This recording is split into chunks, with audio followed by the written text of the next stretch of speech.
video kana share gochuudhaan repost gochuudhaan like gochuudhaan akka nu bira dhaabbattan maqaa rabbiitiin isin gaafannee jira.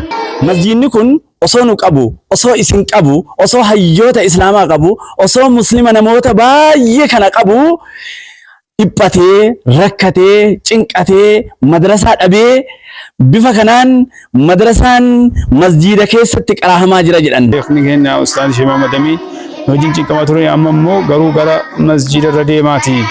Funaannadha amma ta'e amma dandeessan gaa jennaan waan masjida amma ta'e irra deemnee irraa fatii irraa jammarree ammas ittuma fufnee jirra. Jumaa dhufus Jumaa torbiis waan ta'e masjida irraa hin funaannanna.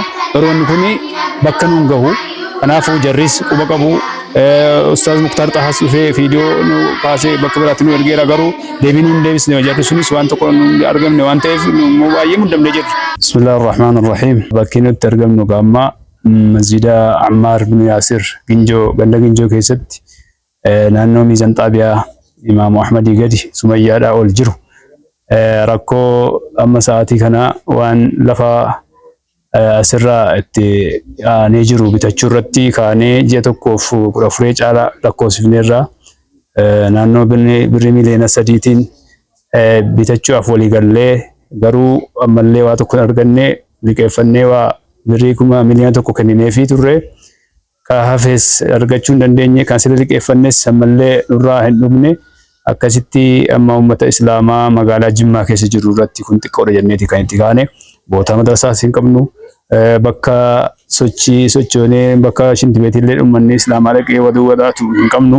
Kanaaf dirqama nuti ta'ee jennaan lafa kana tokkitti kana malee qaban biraan qabu waan ta'eef naannoon kun naannoo uummanni biraa baay'atan waan ta'eef uummanni islaamaa harka qalleessa ta'uudhaan dadhabuudhaan rakkannee uummata nu gargaaraa jennee uummanni islaamaa Jimmaan keessa jiru nu haa gargaaru jennee baay'ee liqeeffachuudhaan liqii hadda amma liqii dhabnu taane. Kanaaf inshaallahu ta'ala akka rabbi jettanii warri nu bira dhaabbattanii warri qabeenya qabdanu hamma qabdanu nu gargaartan maqaa rabbiitiin isin gaafanna. Warri miidiyaa kanarraa miidiyaa barakaa kanarraa dhaggeeffattanii ilaaltanii jettan rabbi keessa jettanii amma waqfii lafa madrasaa kanaa masjidaaf madrasaadhaaf kan bitataa jirru waan ta'eef inshaallah waqfiidha niyyattanii akka keessa nu buuftanu isiniin jenna.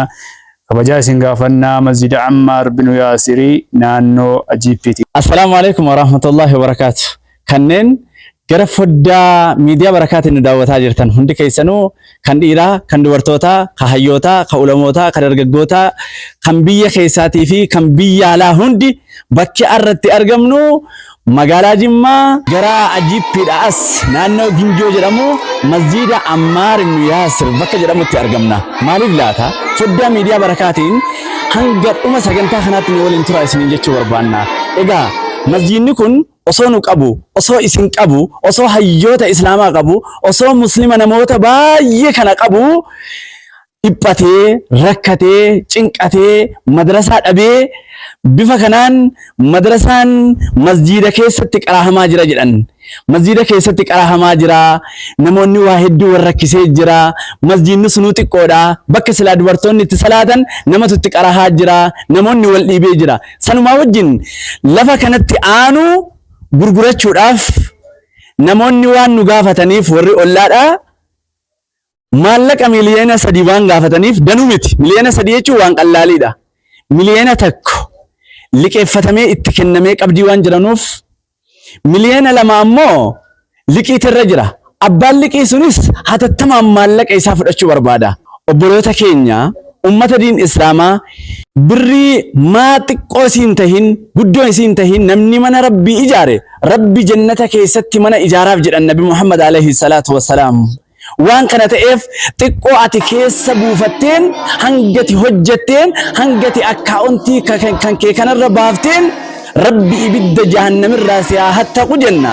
Akkaawuntii amma isinii himnu kanarratti gara akkaawuntii masjida Ammaar 1177 duwwaa 2 20 95 9 masjida Ammaar irra deebi'uudhaan 1177 duwwaa 2 20 95 9 masjida Ammaar jedhama. Masjidni kun hedduu rakkatee cinqatee dhiphatee as keessatti jira waan ta'eef hanga qabdanuun gara foddaa miidiyaa barakaatiin kanneen nu daawwataa jirtan hunduu deeggara. Warri immoo deeggaruu hin dandeenye viidiyoo kana sheer gochuudhaan, riipoost gochuudhaan, laayikii gochuudhaan akka nu bira dhaabbattan maqaa rabbiitiin isin gaafannee jirra. Manni kun mana rabbiiti.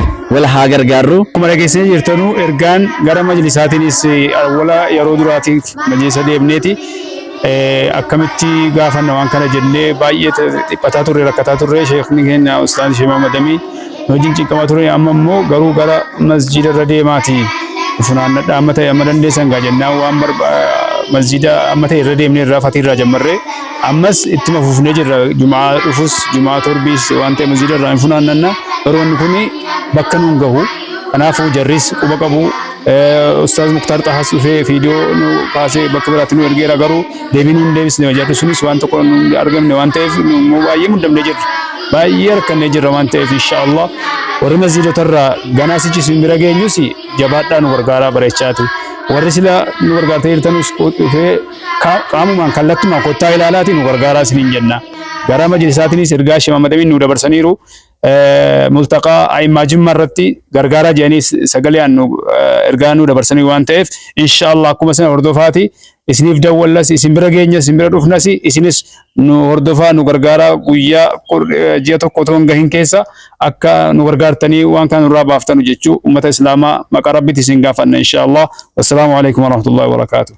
Tamsaasa Islaamaa miidiyaa barakaa hojiin kan kee guddaa halaala mul'ata sagalee Islaamaa mul'isuun beekamta halkanii fi guyyaa fiigdee tattaafata gaaraaf laga ceetee baadiyyaa magaalaa oliif gadi fiigda diinii kan kee jala jazaan kee jannata siif ta'uu kajeela.